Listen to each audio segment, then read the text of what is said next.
This is Dyke Henderson, and this is the podcast Life Along the Merrimack. Each Tuesday, we get together on radio at 96.3 and on local cable channel 9 and talk about the Merrimack River, its health and its history. Today, my guest is John Macone, who is the Outreach Director and Policy Manager for the Merrimack River Watershed Council. John, thank you very much for being here. No, it's a pleasure to be here. Thank you for inviting me, Dyke. One of the things that we talk about when we say the health and history of the river is that sometimes it's getting dirtier, not cleaner. And that can happen after heavy rains. And it's something that you know a lot about, CSOs, combined sewage overflows. So I want to ask you, number one, what a CSO is. And also, we just had 2 or 3 days of rain. Would this be a time when there were any CSOs? And if so, is there a warning program involved that people could be aware of? Sure. Okay. So to answer your first question, a CSO is a combined sewer overflow. That's what CSO stands for. And they're fairly common in old cities in the United States. And that's because they were originally plumbed basically to what we would consider today to be a very low standard. So they dumped all of their waste into a nearby river. And it didn't matter if it was sewage from your house or water coming off the street or something coming out of a factory. It all went into the same pipe, and that pipe led into a river. And that was the accepted practice in the 1800s when big cities around here like Lowell and Lawrence and Manchester sprung up almost overnight as industrial cities. So we got to a point in the early 1900s when they were realizing the Merrimack was really a cesspool because of this. There was so much waste going in, and they didn't really know what to do about it. Then come along, as you've mentioned so many times, the Clean Water Act was passed in 1972, and that was the first thing that really started to tackle this problem. So the government pumped billions of dollars to cities to build sewage treatment plants. And so we now have sewage treatment plants all along the Merrimack, and it's much cleaner than it was. But a lot of these cities still have this old piping that they've not been able to fix because it's so expensive. So when it rains, you get all this water that comes into that system through the street drains, and the sewage plants can't handle it. And so they dump it into the river. And that's what a CSO is. It can be a few thousand gallons. It could be millions of gallons, depending on how big the rainstorm is. Now, from our storm over the weekend, have you heard if there were any CSOs? And is there a way to, of course, we're in Newburyport, so we're at the end of the line. Have you heard if there were CSOs this weekend? Yeah, there was. There was one from Lowell. It lasted about 3 hours on, I believe it was Saturday morning. And so we don't know how much waste went into the river. And because it's up in Lowell, if it got to Newburyport, it took probably a couple of days at least. So one of the things that happens with bacteria when it gets into the river is it starts to break down almost immediately. And so, especially if it's very sunny, which it wasn't this weekend, but it will begin to break down. So it's possible that even though there's a dump of sewage in Lowell, that by the time that water gets to Newburyport, the bacteria has broken down to levels that are no longer dangerous. You know, it's my understanding that last winter, Governor Baker signed a measure that indicated when sewage treatment plants do have a discharge, a CSO, they would be responsible for warning people downstream. And I don't know if a system has been put into place yet. Is there a system, John? Right. Good question. So short answer is no, there is no system in place yet. And that's because that law allowed for about roughly a year and a half to get a system in place. So by not next summer, but by the following summer, we'll have a system in place statewide. So in the meantime, we have, what we can kind of cobble together. And what that is the Merrimack River Watershed Council. We get reports from the sewage plants when they release sewage into the river, and we post those on our Facebook page and our website. And they get picked up by a lot of people. I put out an alert on the weekend, and there were actually tens of thousands of people who viewed it. So Really? a lot of people are very interested in this. Yeah, when it comes to summertime, it's a holiday weekend. Even though it was rainy, a lot of people are fishing, and the stripers are in now. So I think people want to know, okay, what's going on in the river, and is it safe to be in the water?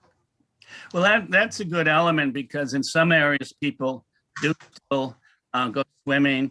People take their dogs down to the river. I know at Cashman Park, they're frequently in the river, and I've heard complaints in bad years where the dogs would be less healthy for a couple of weeks if we're romping along.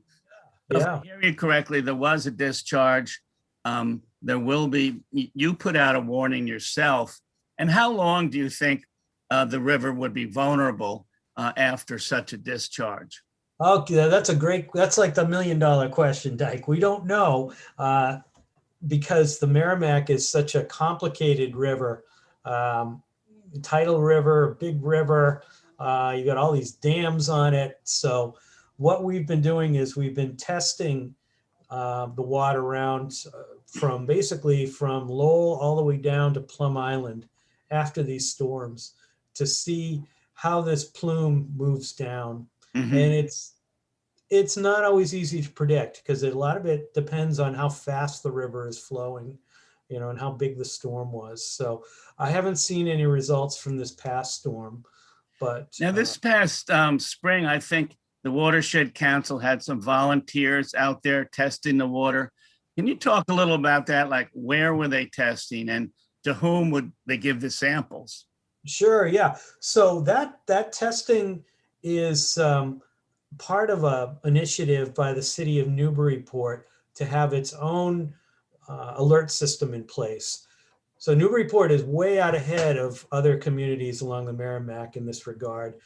So one of the things that had to happen was we had to have a model created. This is sort of like a mathematical model that says, okay, when it rains this much, that means there's this much pollution in the river. But to back that formula up, you have to actually do testing after a storm. So that's what that testing is for. It's to create this model so that we can tell people, yes, we just had this big storm and you should avoid being in the river for 2 days or whatever the period of time may be. Because in some cases, there are CSO alerts and releases that really aren't dangerous to people. Mm-hmm. I'm glad you mentioned that. Mm-hmm. Yeah, and on the flip side of that, CSOs are not the only problem we have when it rains. There's a lot of all sorts of surface pollution from parking lots and land, basically, that washes into the river, and it can contain a lot of bacteria too. Well, one of the most interesting factoids I've read about in the past few years is that more than 500,000 people along the Merrimack River get their drinking water from the Merrimack. Now, of course, there is science. There are very good treatment plans for drinking water, but nevertheless, to your point, it seems like, we always have to be vigilant about clean and better water because 500,000 people still get their drinking water from it. Yeah, that's true. I mean, to put that in context, there's only one source of drinking water that's larger, that's surface drinking water that's larger than that in our region, and that's the Quabbin, which supplies Boston. That is an absolutely pristine source of water. You can almost drink out of it. You put your cup in and drink out of it. Whereas the Merrimack, it's number 2. And we've got this pollution problem in it that we need to keep getting a handle on because there's more and more people drinking water out of it. Just last week, the city of Manchester, New Hampshire announced that it was opening up its new water drawing system from the Merrimack, because last summer Manchester had a problem with the drought. It didn't really, it had enough water, but it was getting worried. And so the future is it wants to be drawing water from the Merrimack. So that's going to be another, 100,000 people that you're going to add to the mix. And that's going to keep happening as the years go on. More and more cities and towns are going to need to pull water from the Merrimack. Well, for many years, the water was vulnerable. And as you, I think, know, in about 1890, a number of families in Lawrence were getting typhoid. And the state of Massachusetts put together a panel. Many scientists from MIT, they came up here and realized that the water wasn't being treated adequately. And so since 1890, we've had better science. But it's good to hear you saying that work is still going on, testing is still going on, and with so many people drinking, we've got to be careful. Now, one thing about, there are many boats on the river, John, and 1,500 are registered with the harbor master in Newburyport and another 500 elsewhere on the river. Do you yourself have a boat? And, do you ever get out on the river? Not professionally, perhaps, but either for fishing or just seeing the sights? I do. I have a very small boat, but it's pretty seaworthy. And yeah, I do get out. I was just out last week and enjoying the river. It's really such a wonderful river to experience in a kayak or a boat. Or people haven't been out on it. You really got to check it out. You'll be very surprised what the river is like when you're on it and you look back at the shore. It's pretty. Well, I felt the same way. In the past couple of years, I wrote a book called Merrimack, the Resilient River. And I went from Franklin, New Hampshire down to Newburyport. And the river has so many different looks to it, if you will. Some parts it's beautiful right locally, near Maudsley Park and, in Newburyport. You see it from Amesbury, but that's a beautiful spot in Amesbury itself. And of course, upriver. I understand there's an island in Methuen that your organization is involved with. And I don't know if you picnic out there or set muskrat traps or what, but can you talk a little about the river? I mean, the island in the river up towards Methuen. Yeah, sure. So it's a big island. It's 12 acres and it's pretty much pristine. There's nobody lives on it. There's no houses on it. It has an interesting history. It was once apparently an Indian village on it, Native American. And so there are vestiges of things that were on it over the years.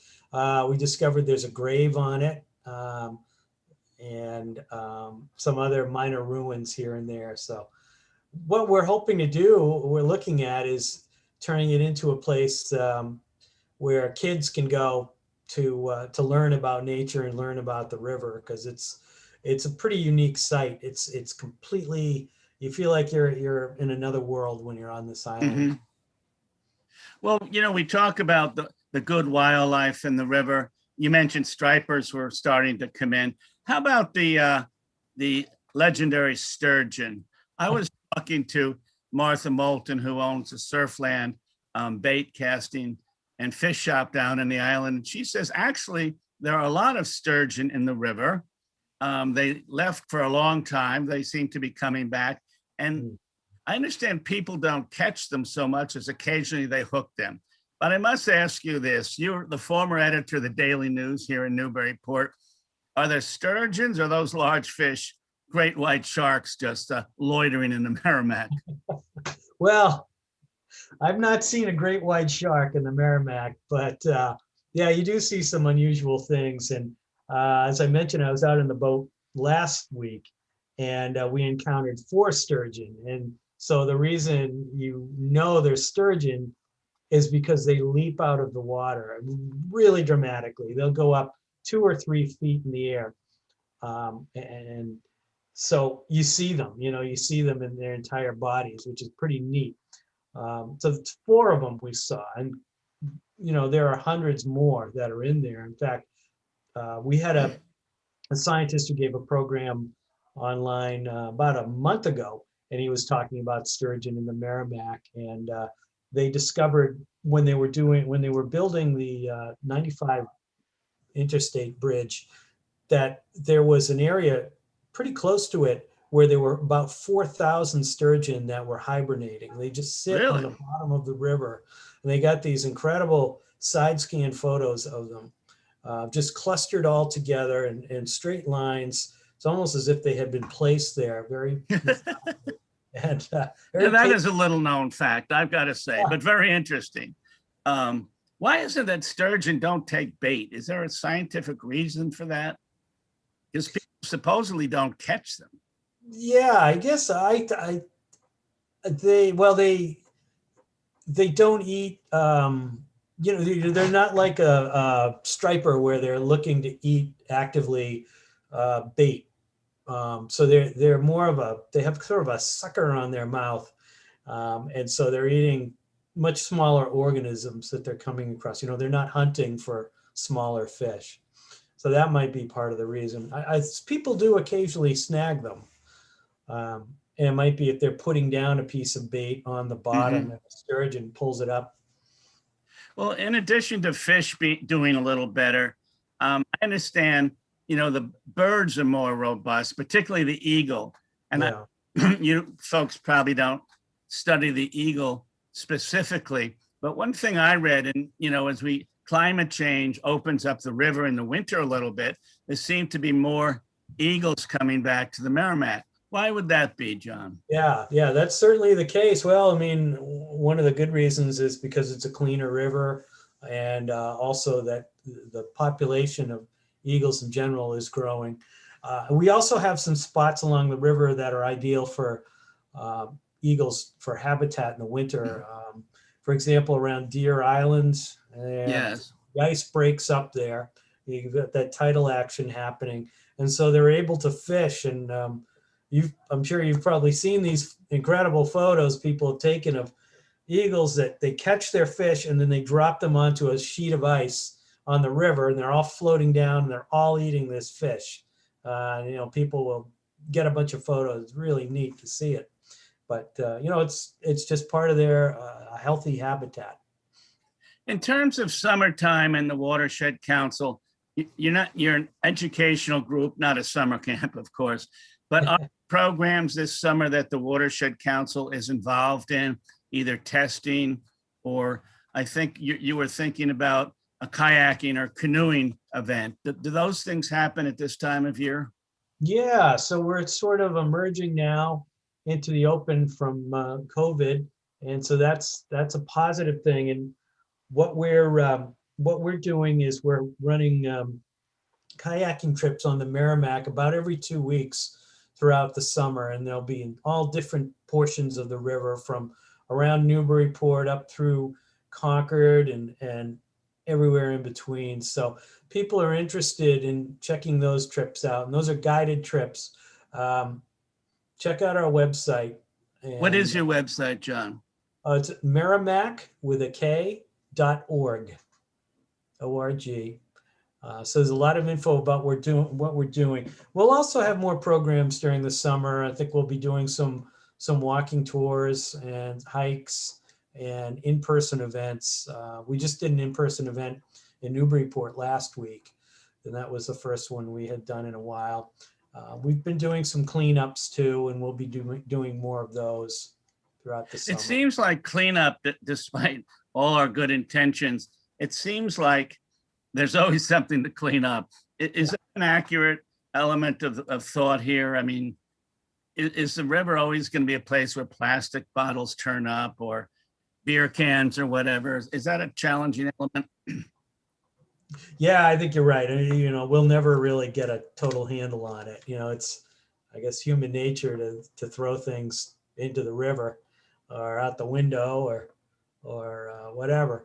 So, what we're trying to do is just trying to get a handle on it because we've got to do something about it. And I just ran into a woman yesterday. I was at Maudsley, and she just on her own, she went down to the river and she had a big bag full of trash that she had pulled out.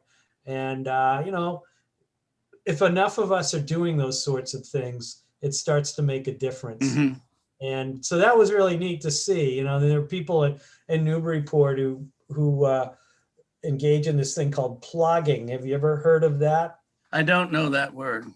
Plogging. I had not heard of it either. So what it is there are people who like to jog, but they also like to pull trash out of the river or along the trails where they're running. And so that's what they do. They'll go along through Maudsley, right along the river, and if they see trash down there, they'll go down to it, grab it, and pull it out. And they come up with all kinds of things. I remember seeing a photo with tires and big pieces of garbage and plastic that these ploggers had been pulling out.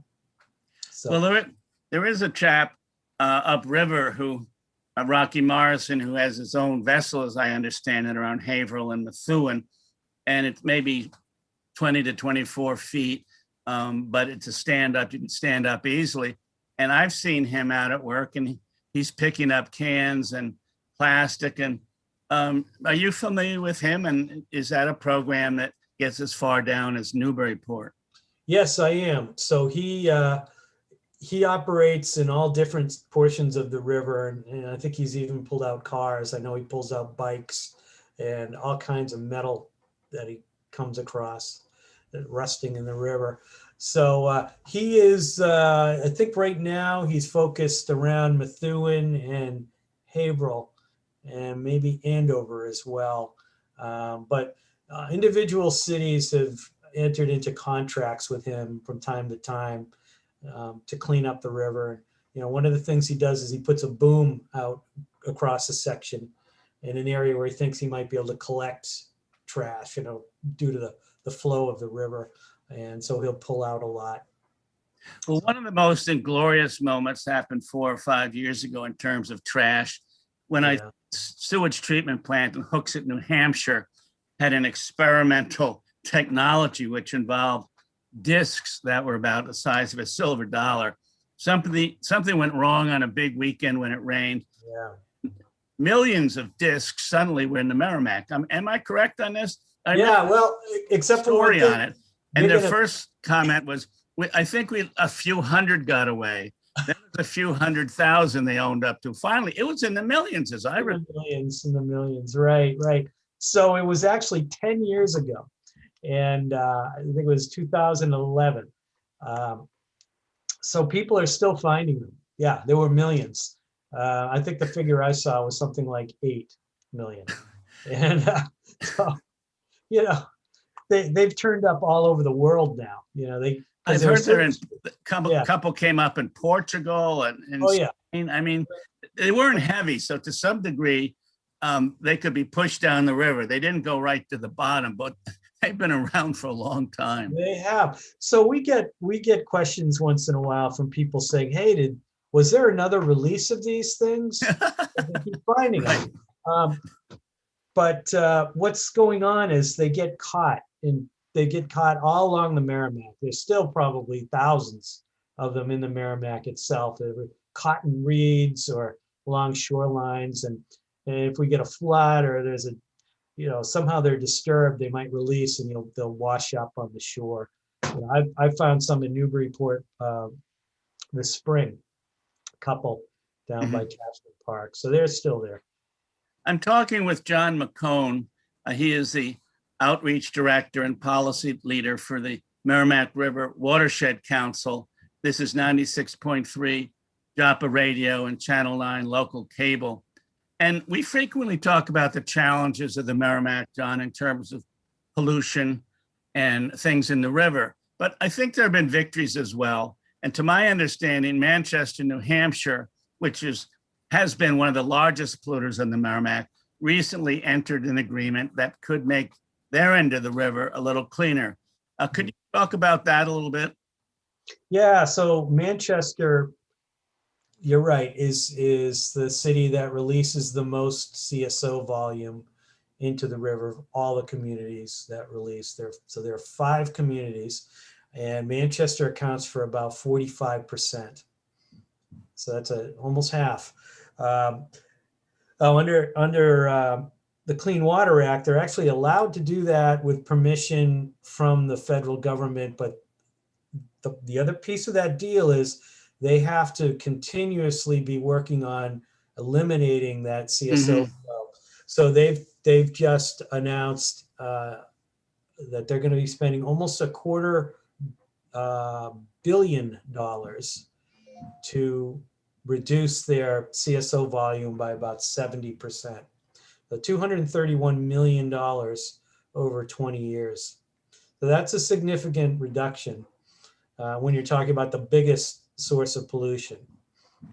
So that's a good number. And as I understand it, Lowell, is investing close to 100 million to try to clean up. And as you point out, federal and state authorities know about these frailties in the sewage treatment systems. I think they're called consent decrees. But Right. Lowell too is trying to improve its situation, is it not? Yeah, Lowell is too. So Lowell is, you're right. Lowell is going to invest about 100 million or more into their system, and they're going to reduce their CSO volume by about 70% as well, 70.